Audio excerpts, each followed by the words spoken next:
Je voudrais attirer votre attention aujourd'hui sur le fait que nous ne faisons pas assez attention aux rituels que vivent nos enfants. Et il se peut que nous ne les prenons pas toujours au sérieux. Et nous avons tort. Dans l'Église catholique, les enfants sont baptisés par aspersion dès les premiers jours. Quand je suis née, j'étais malade. J'avais un grave problème qui menaçait ma vie. Et probablement à cause de cela, j'ai été baptisée dans la chapelle de la maternité quand je n'avais qu'un jour. Et comme les enfants n'ont pas le moindre mot à dire concernant leur baptême dans un tel système, l'Église catholique a offert le renouvellement des promesses du baptême, qui a longtemps été appelée également la communion solennelle, qui se fait approximativement vers 12-13 ans. Et je me souviens d'avoir fait ma communion solennelle. Je ne sais pas trop ce que mes parents pensaient de l'affaire. Ce dont je me souviens, c'est qu'à la maison, on n'a pas vraiment parlé de Dieu. Par contre, il y a eu un banquet. Le seul dont je me souvienne.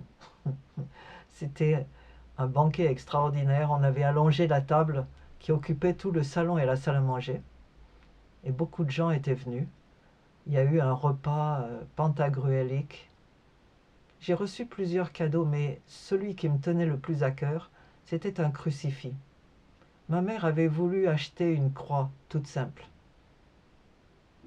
Probablement que j'aurais choisi ce modèle aujourd'hui. Mais à l'époque, je désirais un crucifix, c'est-à-dire une croix avec le corps de Jésus dessiné dessus. Mais pour moi, ma communion solennelle, c'était pas les cadeaux, c'était encore moins le banquet ou quoi que ce soit d'autre. Ce qui a compté pour moi dans ma vie, c'est d'abord la retraite que nous avons faite à l'école. C'était une école catholique, Notre-Dame-des-Champs, avec des sœurs pour enseignantes en grande majorité.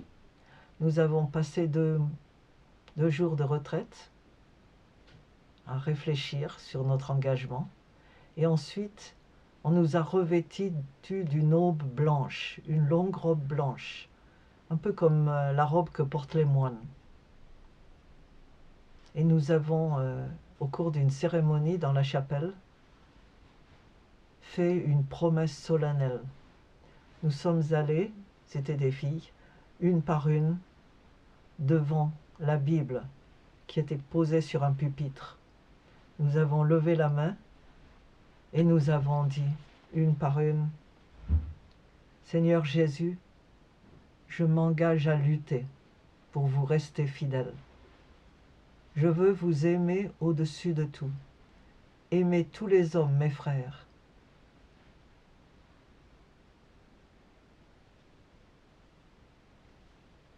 Pour l'amour de vous. Et toujours. Amen. À l'époque, on vous voyait Dieu. Et c'est comme ça que j'ai dit. Seigneur Jésus, je m'engage à lutter pour vous rester fidèle. Je veux vous aimer au-dessus de tout. Aimer tous les hommes, mes frères, pour l'amour de vous et toujours. Pour moi, cet engagement est resté tellement profond que je n'ai jamais oublié cette phrase que j'avais prononcée.